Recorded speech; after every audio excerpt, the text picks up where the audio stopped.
Iran and Burkina Faso inked several significant agreements under which they will collaborate on projects ranging from energy and mining to pharmaceuticals and job training. There is mutual benefit in this circumstance. Iran can increase its market share and broaden its sphere of influence. Burkina Faso gains access to capital and expertise in new technologies. There's much more to the burgeoning partnership between Iran and this West African country than just business agreements and salutations, despite what you may have heard. The recent developments have taken a sharp turn, as Russia and Iran both sent specialized forces to support Burkina Faso's captain Ibrahim Traore. This is significant because it may alter the course of events in the area. We will examine the motives behind Iran's and Russia's actions in this video, the Western reaction and its implications for Burkina Faso and other regions. Get ready for an exciting journey through world politics, economics, and military power struggles.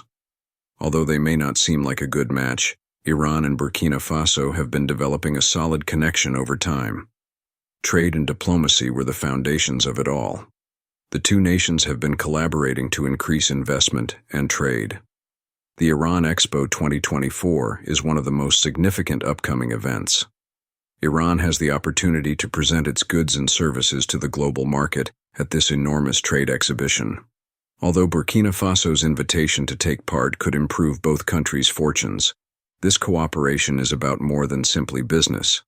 Iran has adopted a strategy known as Islamic Revolution exporting. It's not as scary as it sounds, so don't worry. Iran does not support the use of force in its efforts to disseminate its beliefs and values to other nations. Iran, on the other hand, prioritizes topics like cultural interaction and education. Who is Burkina Faso's leader? Captain Ibrahim Traore. He has an audacious plan for his nation. Traore envisions a rich, stable, and united Burkina Faso.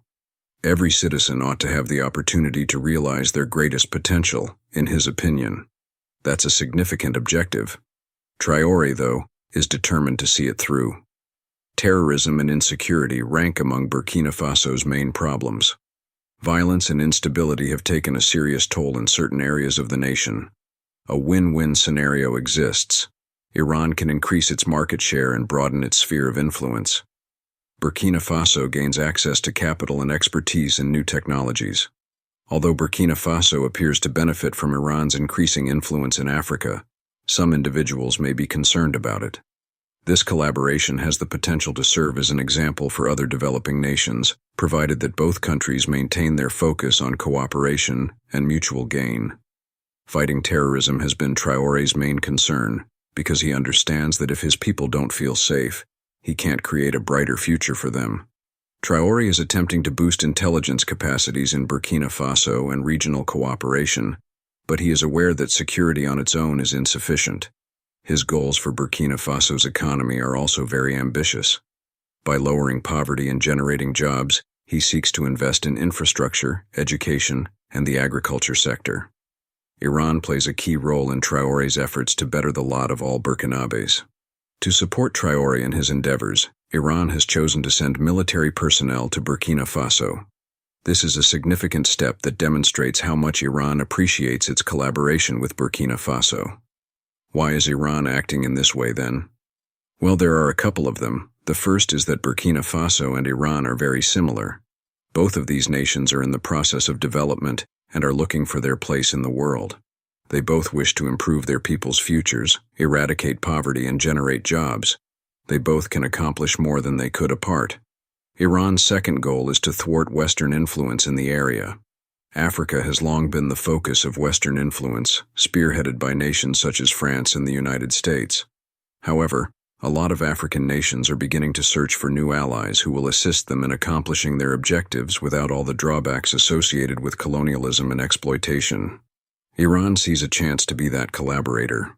Lastly, Iran seeks to advance regional security and stability. Not just Burkina Faso is at risk from terrorism and insecurity. Iran's assistance to Traore in combating these challenges contributes to the development of a more secure and prosperous area, and that is advantageous to all.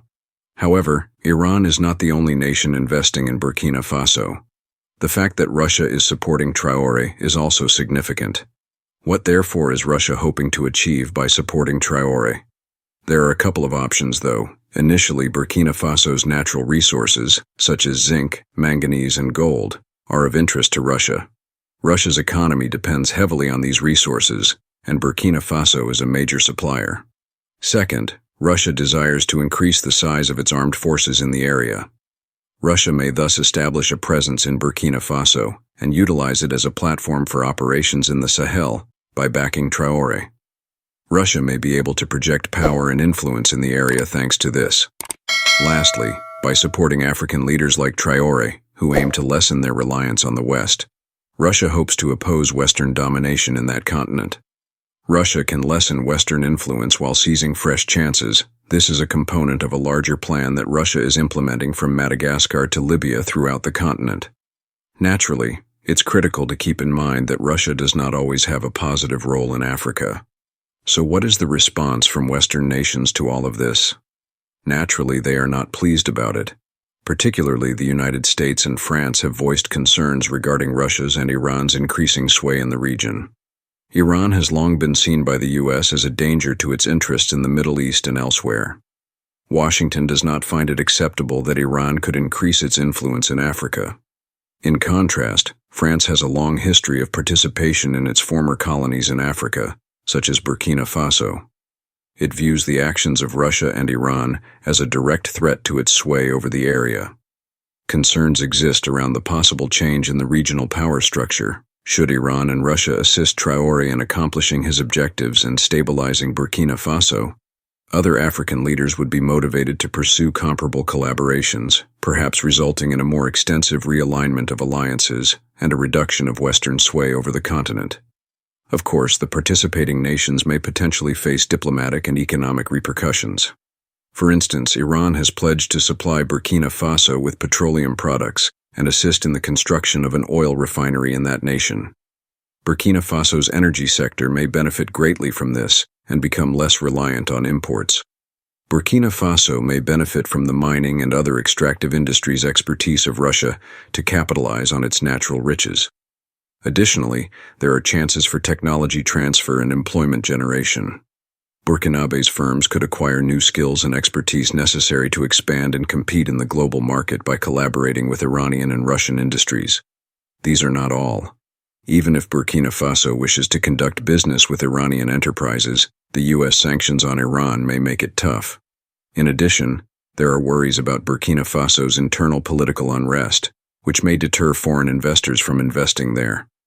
Taking a wider view, increasing collaboration between emerging nations such as Burkina Faso, Iran, and Russia is a component of a larger pattern. Many nations in the global south are attempting to form new alliances with one another and lessen their reliance on Western powers in international affairs. Frustration with the unequal power dynamics that have traditionally defined ties between the West and the developing world has contributed to this trend. This is not to suggest that the West will completely vanish from the international scene. Western powers like the US, Europe, and others continue to wield considerable influence in the military, economy, and culture. However, they might have to adjust to a new reality where they aren't the only players in town.